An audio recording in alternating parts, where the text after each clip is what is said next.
Hello, good morning, everybody. Welcome to teissTalks. We are live every Thursday morning at 10 and every Tuesday afternoon at 4 p.m. Welcome back to our regular viewers. Hello. If you're new to us, it's very much your show. So if you want to ask some questions, if you want to make some points, there's a chat window there. You can drop some comments in. And we will do our best to address all of your questions on today's session. Today's talk is going to be about artificial intelligence. And of course, these things are planned well in advance. We're so organized here at teissTalks. We're so organized, we've even got a banner, and that is an actual proper concrete banner. None of your virtual backgrounds here.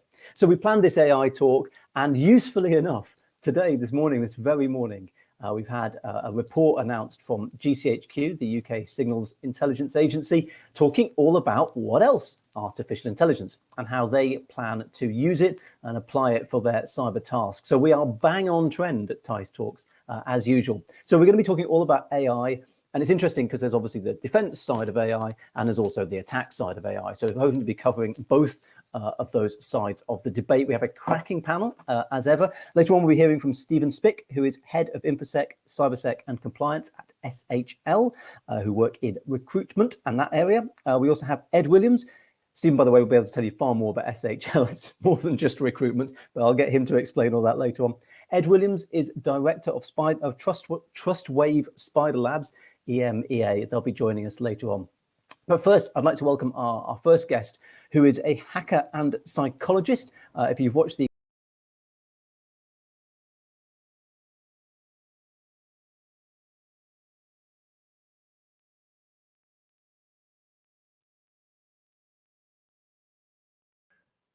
apologies, everyone. We just lost our host, but I'm bringing him back as quickly as we can. So, Linus, you won't be alone. Just hold on just. All right. Thank you very much. I was a bit scared that I messed something up. No, you didn't mess something up. We just lost the host for a minute. We're bringing him back. So just bear with us, everyone. Hold on for just a second.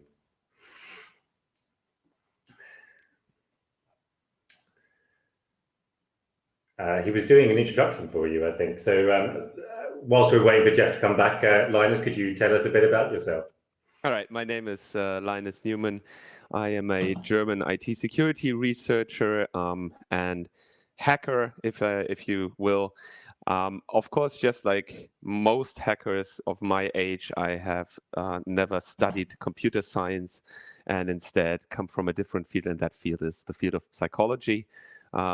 When I studied psychology, I didn't expect that to be such a powerful resource in my then later IT security career, but I've come to learn that adding this to my IT security skills was probably a very wise thing to do, because psychology and human interaction plays such a big role in all things cybersecurity and attacks. That was not long enough of an intro.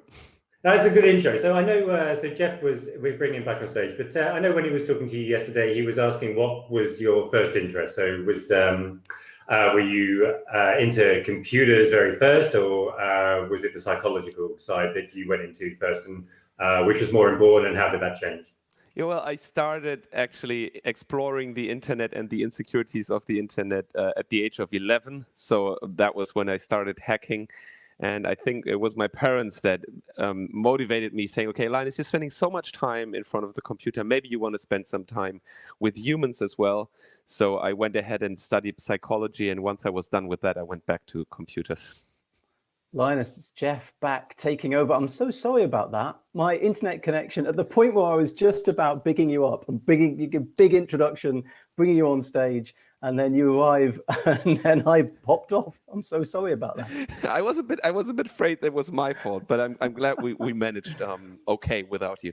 Well, I can't guarantee this won't happen again because the internet connection, for some reason, is is a bit wobbly at my place this morning. But we'll persevere, and hopefully there won't be any more problems.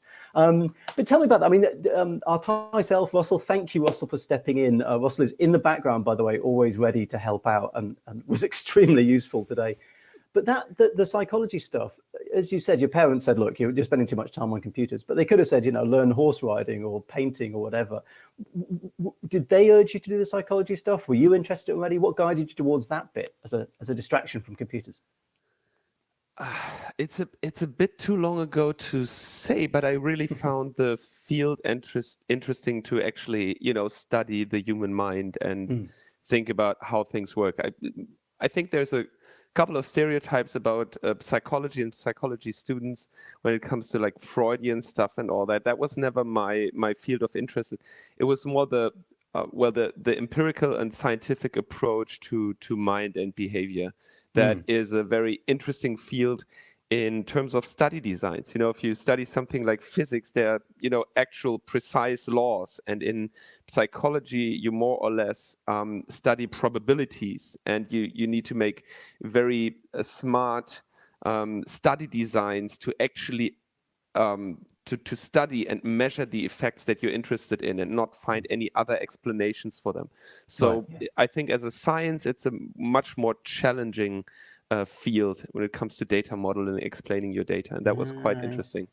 And all the way along, when you were doing the psychology, were you always thinking that tech was where you were going with it? Were you always doing it with a view to the tech side? And I must admit that mostly it was an advantage that I was experienced in tech, because I was able to model data, think about things, and get the computer to do the stuff that I want. So already then I was a lot in modeling, data modeling and stuff like that nowadays you would call maybe machine learning and AI, but it wasn't really that much of a thing at the time. Yeah, well, we'll get onto that in a second, because as I say, we've had this really interesting GCHQ report this morning. But before we get onto that, I want to just talk about your current role. So you're a hacker psychologist, but day to day, what does the role involve? How do you keep yourself entertained during the day? Oh, well, how do I keep myself entertained during the day? It's mostly learning stuff. And when it comes to what I do for a living, it's strategic consulting and IT security, and of course penetration testing, the classical IT security consultants endeavors, incident response, and learning from what I see, how I consult companies to stay secure, and then also seeing how they get hacked in the end. And most of that has to do with human factors in IT security. So most companies get hacked because of human factors and not so much because they fail to uphold security standards.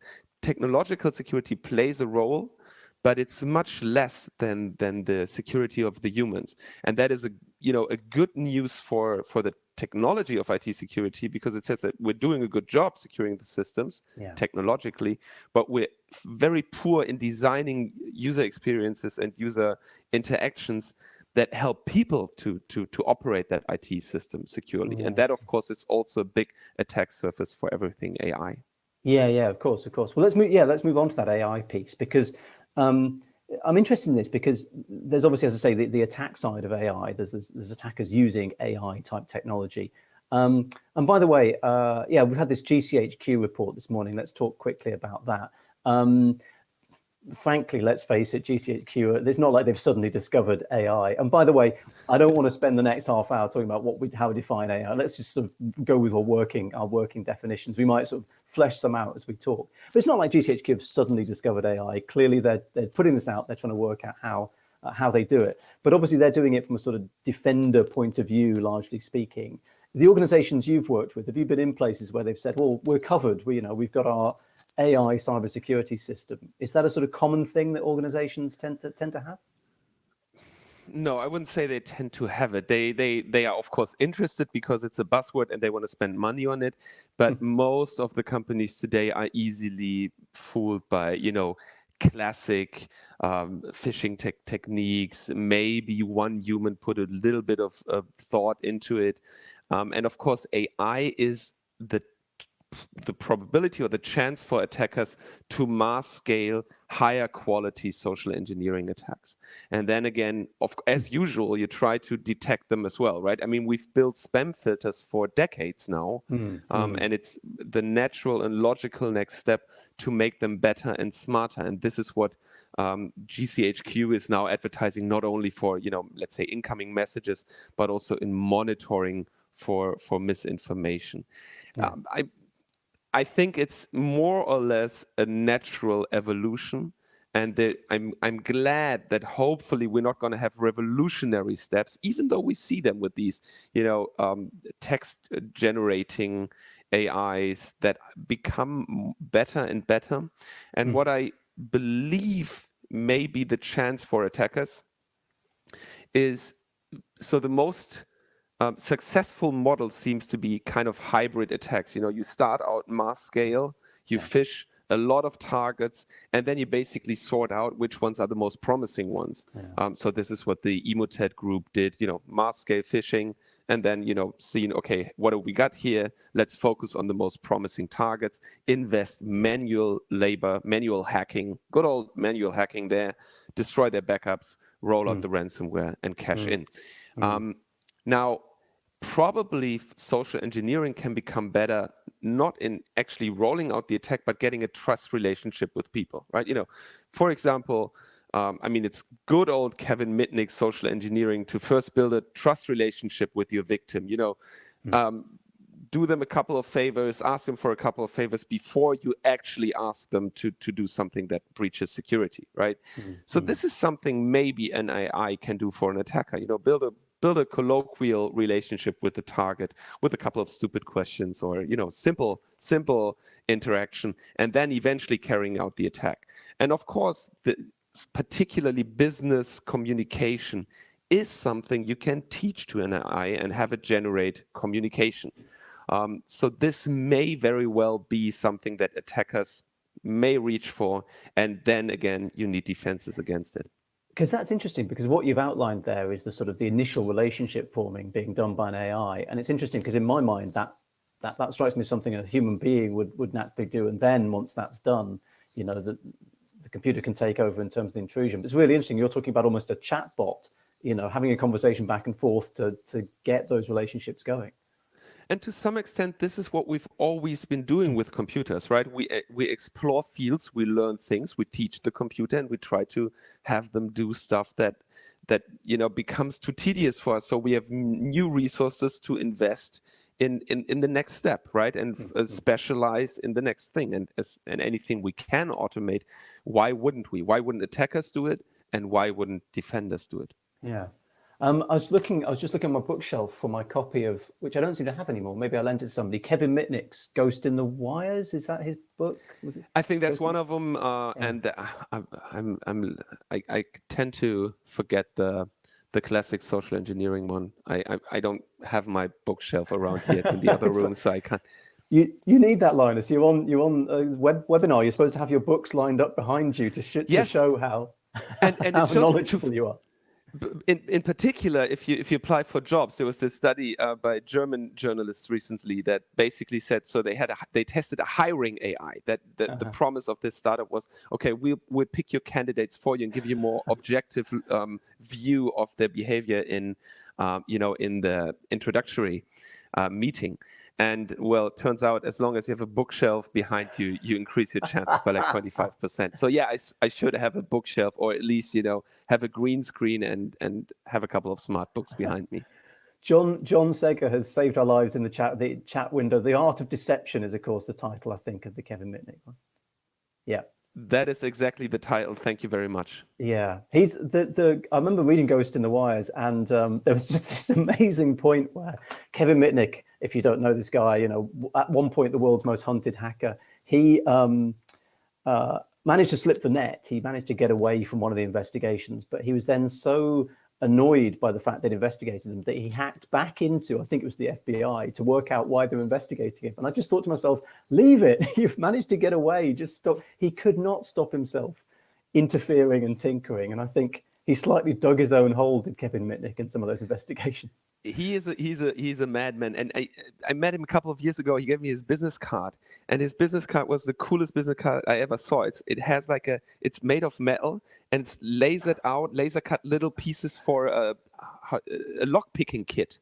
Right? Oh, right. So even his business card is like a tool to break into something. So I don't want to know how much he spent on it, but it was certainly worth every dollar. Yeah, that sounds expensive.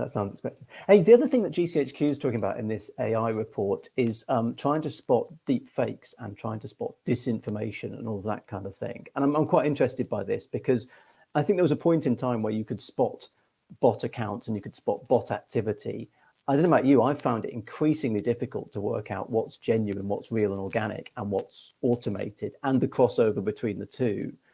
In terms of using AI to distinguish that kind of stuff, what do you think the chances are? So I think bots were a bit overestimated. I mean, they were certainly there, but their influence and their potential was overestimated. In the end, we follow individuals in social media, people that are friends or people that are somehow, well-known, prominent or whatever. And we follow them for the content or for the ideas. Now, social media has these cues that are, that the cues for relevance, the number of likes, the number of followers. And bots are very good at tweaking these numbers and faking, influence, faking how much people like, popularity of tweets. But they are not really, I don't see much of a potential that, suddenly a significant number of people follows a specific bot that manipulates their opinions, right? It's much simpler for one simple person to do it, right? All they have to do is become popular. And we have a lot of manipulative people that are popular. So I don't think there's so much of an edge here for bots in terms of manipulating the actual public opinion. However, though, there is a specific vulnerability in all, at least Western world, for misinformation campaigns, right? Believing things that is just not credible, specifically in times of crisis, COVID crisis and all that. We all know of these problems. And I see, of course, there is an edge for AI to detect such campaigns. The question is, now that you have an AI that can detect it, how are you going to leverage this to still protect people from it, right? So if an AI can detect it, how is it going to help me as an individual to not fall for that stuff? And I think this is much more a question of the mind than of an AI actually detecting the misinformation campaign, because I can also detect misinformation campaigns. All I need to do is, do a lot of reading and then judge the credibility of something that people tell me about the government or a vaccination or whatever. So this is a skill that I have as well. Now, the AI can only help people that don't have that skill. And how do we do this transfer, right? Social networks nowadays, they just try to, semi-manually and also in an automated fashion, I'm sure, detect such campaigns and try to keep them down and keep them from spreading. Well, that's the other interesting thing about this GCHQ report is there's detecting this stuff, and there's what you do about it afterwards. So one of the big problems we've got in the UK, I think, at the moment is that nobody, in terms of these disinformation campaigns and trying to, for example, sway an election, there's not quite clear whose responsibility that is. Maybe GCHQ are the people who spot it, but in terms of who actually tackles it and does something about it and brings it to an end, who does that and how do they do it? If there's misinformation out there, is GCHQ allowed to take news articles down? Well, that doesn't seem like a good precedent to set. Do you see what I mean? It's what you do once you spotted it. And I think it would be probably at least for, I'm not that well acquainted with the UK conspiracy theorist scene, but certainly if a German conspiracy theorist had their news taken down by a secret service, that would really, really boost their ego and their influence, right? So and might boost their argument. My argument has to be correct because it's been taken down by the government. So So you might do people a favor, actually. Just before we bring in our panelists, I want to talk quickly to you about facial recognition, because obviously that's one of the big uses of AI. And you've done some work around this. What's the sort of current state of play? And again, how does that sort of feed into the cybersecurity world? So we're using facial recognition a lot already. I mean, you have automated passport booth where you give your biometric picture and it does a comparison, and we know the vulnerabilities in these systems are much worse than anybody would think or hope. However, that is a bit tolerable because they're not much better than a human being either. So this is one thing. Now, what is going on now is having mass scale facial recognition based on social media data, You have these Clearview AI and PIM-AI systems that recently made the news. And you have governments, European governments, reaching for this technology and trying to roll it out. Now, I honestly don't think that it is a good idea, because it will give you basically the tracking we know from online behavior in the real world, right? Maybe the facial recognition software is not 100% perfect, but if I'm walking out of my door, it has very simple means to detect, okay, that must be him, because he leaves that door every morning when there's not a pandemic. And then, it can follow me around in the real world, can follow me around, let's say, in a supermarket and whatnot. And I think this kind of mass surveillance that comes with it is something that's in the end going to be in the hands of few. And it's a type of power you don't want in the hands of few. So I've, as a Chaos Computer Club spokesperson, I've joined the initiative Reclaim Your Face, that is trying to put a ban on biometric mass surveillance in Europe, and trying to at least have a moratorium and have the legal framework ready before these technologies are rolled out to basically enable mass surveillance, and without having an estimate and an idea of what this will mean for free society. Yeah. And of course, I mean, to come back to the news story we've been talking about, one of the things that GCHQ is looking at in terms of artificial intelligence is exactly this: facial recognition. Can we, when we're identifying images, what's interesting, obviously, a lot of GCHQ talk is around child sexual abuse material and catching paedophiles and so on. So that's how they pitch it. But obviously, it goes a lot bigger than that. I mean, these technologies are in place. They're not as smart as one would think, but yes, there are, of course, image detection frameworks that basically look for known child abuse, exploitation, documentation. Sorry, not that acquainted with the English term. They look for known material and they look for new material. And one, of course, can argue that it is a good thing to have this, because if an AI detects it, that means one less human being needing to look at these materials. And it's very troublesome for most humans to look at these materials, and the people that work with it are terrified, right? They are done with their job after a year, and they are have broken souls because they have to look at so much exploitation. So there are arguments for using this.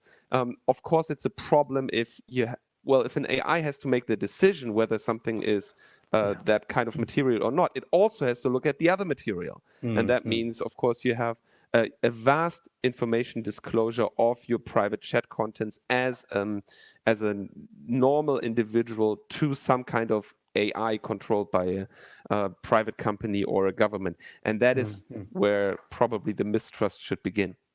Interesting stuff. Thank you, Linus. That's a really good intro. I'm going to bring in our other panelists now. We are delighted to be joined by, not in this particular order, they may come up in a different order, Stephen Spick, who is Head of Information Security, Cybersecurity and Compliance, SHL, and Ed Williams, who's Director of TrustWave's Spider Lab, EMEA. Hello, Stephen and Ed. How are you both doing?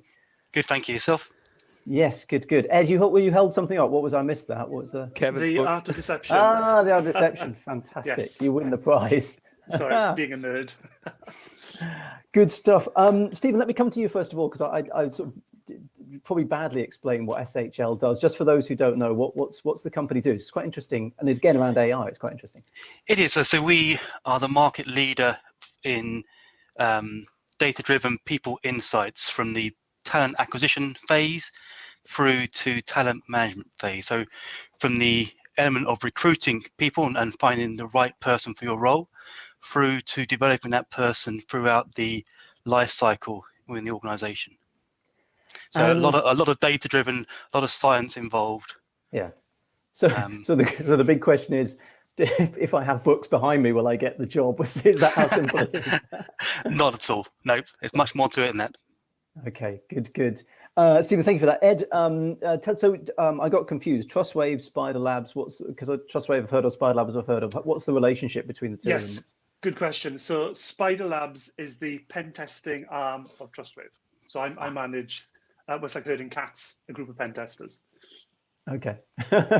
And we're talking about AI. I mean, firstly, Ed, for you, there's this interesting debate, isn't there, about the extent to which, when you're doing pen testing, you can automate a lot of that stuff and you can let AI do it. What's your sort of verdict on that? Where do you come down on that? So that's really interesting, actually, and something we sort of speak about regularly as a group. So I see AI and machine learning as something that helps pen testers. We see there's been a big digital transformation over the last 18 months, I would say. Everybody's going to the cloud. There's lots more data around. With data, you need something that can sift through it all and give you some sort of structure. And where we've seen significant sort of usage for AI and neural nets in particular is around password cracking. It's been really useful for us. We gather a lot of hashes, and then we can feed these into our AIs, into our machine learning algorithms, and they give us significantly better results. So we're cracking harder passwords quicker. Really? That is really interesting, because the password cracking scene, I sort of felt was a bit of a historic issue that didn't really happen anymore. A, because a lot of passwords have been leaked, just leaked and, have been cracked already.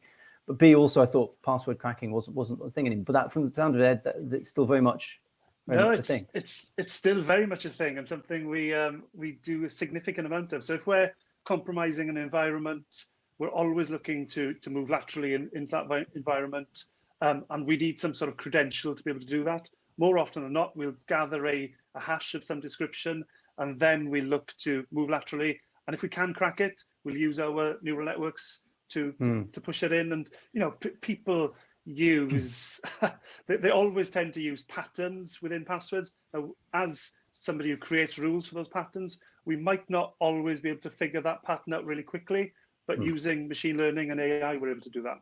Interesting. There's a question coming in from Tony. I'm going to ask to each of our panelists, but first to you, Ed, just picking up on that. Do any of the panelists really think machine learning or AI will ever fully replace the pen tester or red team role? Shall I go first? Yeah, go for it, Ed. What do you think? Short term, no, I don't think so. Medium to long term, who knows? It's exponential the way these things grow, and humans aren't very good at non-linear type thinking. So long term, maybe. Short term, I think it's a brilliant aid to what we do as pen testers and red teamers. And the really key point for us, I think, when we're red teaming is, we know now that anything that is different and an anomaly, we need to be careful because we're going to get caught. So we need to get that extra bit of thinking involved. Is this going to look different, and are we going to get caught from doing this? So there's an extra step for us as red teamers that we need to think about. Really interesting. Stephen, can I come to you on that then? Just to start on the question. I agree with Ed. It is still very much, people still want to have that human aspect to the pen test. They don't fully believe the AI will always replace the human aspect of it. And there's still a lot of people that are unsure about AI and do not trust it being fully compliant.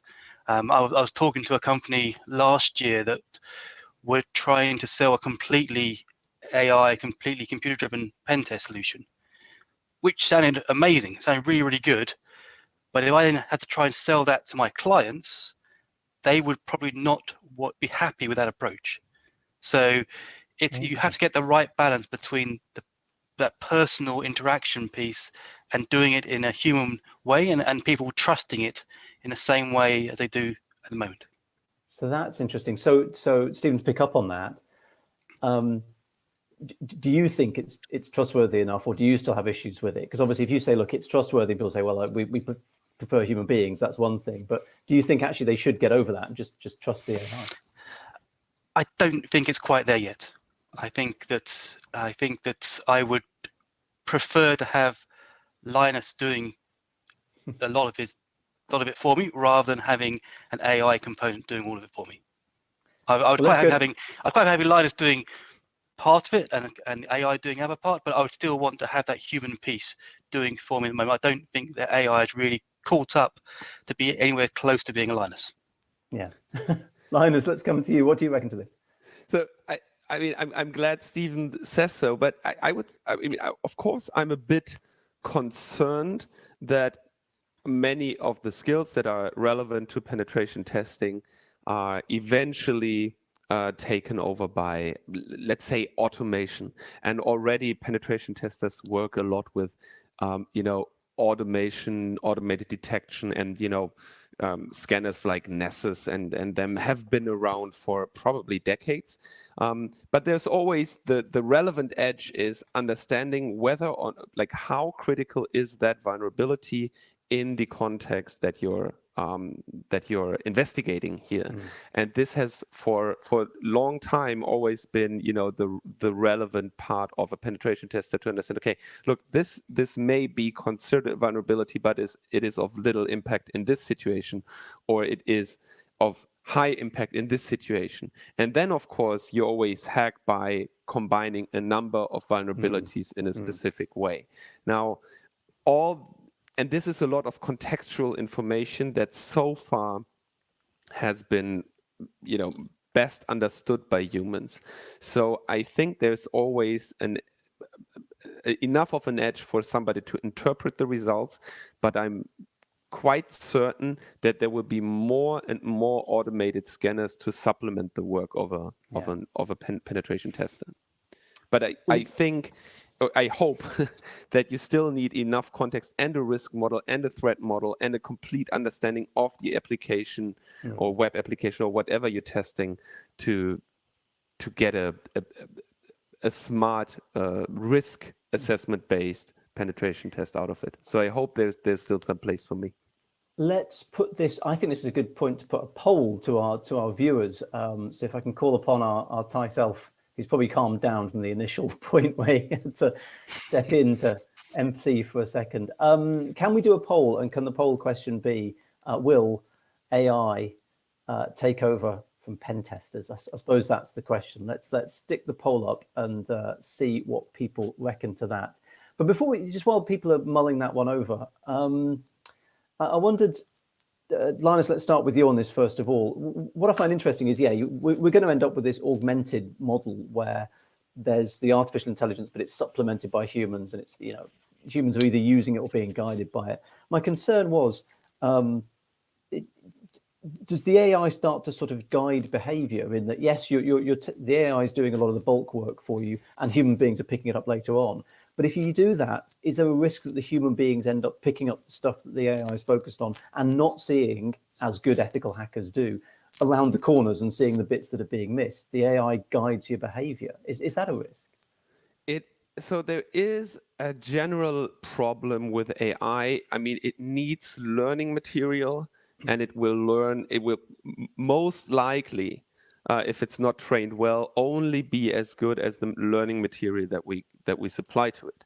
And for let's say pen testing applications or other quality assurance applications, that may result in blind spots. And for decisions that are relevant to society, like hiring somebody and stuff like, it may result in just replaying the stereotypes that humans applied before. Now, one could argue, okay, it's the same stereotypes. The human didn't perform better either. But the problem is that I fear a general tendency to believe the AI decision or approach to be somehow more objective, and for humans to be hesitant to overrule it. Oftentimes we build systems where it's easy to say, yes, the computer said so, and I agree now to fulfill the need, to fulfill the necessity that a human makes this decision. And this goes down to drone killings, just to add to it, right? And it's harder to overrule the AI suggestion, and that will lead to problems in a couple of fields. And it's, in the end, AI developers and researchers need to be aware of this and build systems that, hopefully have less bias and less stereotypes. I think that comes down to experience of the end user, of the pen tester. Like if I think of our practice, we spend a significant amount of time looking for really, really complicated and hard to find bugs. That's what we take pride in doing.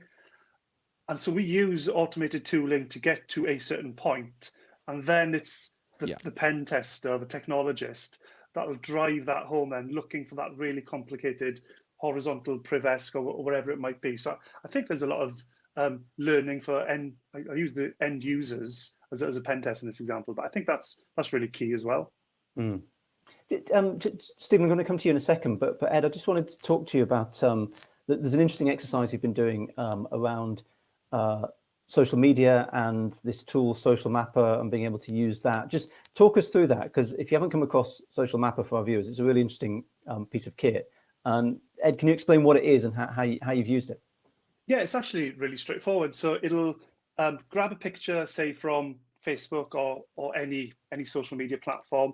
It'll feed that in, and then using Chromium and some automated tooling, it'll go across multimedia platforms, grabbing pictures, and then figuring out then what are sort of common trends across those social media platforms. And we use that then for phishing attacks or for sort of any type of red teaming exercise. So we get a lot of joy out of that, because people post too much information on social media, and if you can start to correlate that information, you can really get a nice targeted phishing email that is probably going to be pretty successful.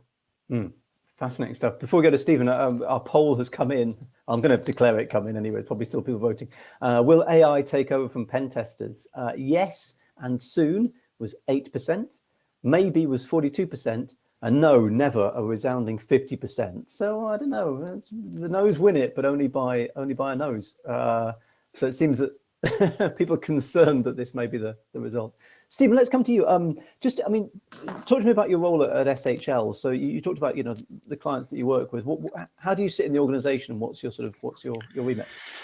So I all by title CISO, look after all of our compliance program, our security standards, operation security, and through to our RFP and bid response process as well. So the full round of information security, looking after data privacy as well, and working closely with our legal team. And I think one of the aspects around AI is how that fits from a data privacy point of view, and lots of issues that brings up around how and where it can be used, particularly in recruitment and particularly in the European space as well. Say a bit more about that. You're talking about these are sort of job applicants or people tapped into. Yeah, it's making sure that you're not making automated decision making. And I think a lot of it around AI is making sure you have the right models behind it. As Lina said, it's going back to the old saying, garbage in, garbage out. If the AI is developed in the incorrect way or looking at the wrong data in the wrong way, you'll get garbage coming out the back end. So it's really important that those rules and controls are in place right from the development starting and the product inception stage right through to going live into production. So having the ethics in place and making sure that all the right checks and controls and balances are in place right through that product life cycle is really important. Because that's the thing. I mean, there's quite a concrete effect in your world, Stephen, in terms of somebody not getting the job or maybe not getting the promotion. And there's this concern, I think, people look at AI, that this is a black box, that if they don't get that job or they don't get that promotion, that they'll kind of never know why, because the decision's been made, but almost behind a closed door. And AI is still very, very new in this space, and a lot of our activity and all of our activity and work that we do is all based on data sciences, and we have a huge research team that does the data research and the data backing. But AI is an area that we want to get more involved in all the time. But it does, alongside that, have a lot of aspects around the data control, the data privacy, and like you say, that wariness of, is it doing the same amount of correct background research that our astound psychological scientists have for numerous years of experience, and that's where we have to get the same level. And it's similar to all the other examples. It's can AI match the humans? And AI is very, very good at processing huge amounts of data very, very quickly. But again, it's all about how that AI is programmed in the first place. If it's not programmed in the right way, you end up giving out disinformation or incorrect information when you look at the output. And yeah, Linus, I was going to come to you about this as well, because again, pick up one of the points about AI generally, but there's mentioned in that GCHQ report, it's about recruiting people who, from diverse backgrounds, who are going to say, well, hang on, your AI hasn't thought of this, your AI hasn't covered that. So, and that applies in the sort of recruiting space, well, the cybersecurity space. You need almost people surrounding the AI that can spot the bits that it's not seeing, correct? I mean, there is depending on what specifically the AI is supposed to do, when it comes to, for example, hiring. I mean, it's a very simple thing. It recommends the person to be invited for an introduction or not, right? So it doesn't really make the hiring decision. It just gives you the filter of, okay, we're not going to hire that, we're not going to even invite that person to talk to them, or we're going to invite them and give them a chance. So if that AI ever has a bias, it would be very simple to have a self-control for it, and that is make it choose, let's say, 25 applicants by pure random, right? Pure dice thing. And then it has because they are chosen by pure dice, it has the chance to get feedback learning for decisions it would have not made, right? So you basically say, okay, based on my learning experience, I'm going to pick these. Based on my learning experience, I'm not going to pick these, but of these, I'm going to randomly pick a few just to see if my decision was right or wrong. And then if of those randomly selected ones that it wouldn't have selected, people get the job, the AI can then, recalibrate its curves based on that, learning when their own decision was falsified. And I think for such self-learning systems, it's important to give them this surprise experience. Now, in more complicated applications of AI, it's a bit more complicated. For self-driving, of course, you can't, have a car randomly decide, oh, maybe the road is not here, but it's there. So it's a bit more, it really depends on the use case, right? Yeah, try going on the pavement, see how that works for you. And I think also, we've got to be, like you say, I'm not going to go too much into it. Like I said at the start, it's how companies defined AI. And a lot of companies are using AI as a marketing term, as a buzzword, but not necessarily using AI in the background. So really, I think that's I don't go too much because we're running out of time, but that's quite a big aspect in here, is understanding the difference between what is true AI and what is advanced coding or whatever else in the background. Yes, yeah. Well, there was somebody, I forget who came out, there's a great quote, which is, if it's written in Python, it's machine learning. If it's it's on PowerPoint, it's artificial intelligence. I think that was the difference. Or there was a great tweet that said, if you run spreadsheets and use macros, add artificial intelligence to your CV and get a 10% increase in your salary. Ed, I just want to come to you. We're slightly running out of time later to the end of this, but I want to talk about the extent to which attackers are using and might be using AI. Obviously, you're ones of ethical attackers, as it were, looking at the criminal fraternity. To what extent do we have evidence that they are starting to use these kind of more complicated AI-esque methods, do you think? Yeah, there's definitely some beginnings of it. We see when we're looking at captures, things like that. Those are things that you can sort of programmatically, and with enough data, you can sort of break those types of things. So it's only going to get bigger, I think, as I mentioned before, because everything is digitally transforming. There's just so much more data around. The learning curve is exponential, and it's difficult for us to actually get our minds around that. So there will come a point where AI will drive a lot more than what it does now. So I think it's in its infancy at the moment in terms of attacking, but it's only going to get bigger and more popular. Yeah, and yeah, come back to you, Linus. And we're sort of slightly running out of time towards the end, but I think we may have run out of Stephen Spick at that point. But where do you see this going in the future, particularly in terms of cybersecurity and AI? What sort of parting thought would you leave us with in terms of where this is going in the future? So luckily, I mean, it's a technology that is widely available. Those who have more data will be the ones that benefit more from it. Probably that means it's going to be a bit more available to defenders than it's available to attackers. So in general, it's a technology. It's available to both sides, and both sides will evolve and make use of it. And there's hopefully and most likely not going to be a big imbalance of attackers now having too powerful AI for defenders to defend against. Good. Thank you so much for that. It's been really fascinating. This is a subject that we could go on and on about. So maybe we'll revisit the AI subjects in a future one. But I want to thank our panel. I want to thank Linus Neumann, hacker and psychologist, Stephen Spick, head of InfoSec, CyberSec and compliance at SHL, and also, of course, Ed Williams, director, Trustwave Spider Labs, EMEA. Thanks all for that really fascinating discussion. We are back next week. We are back on Tuesday at 4 p.m.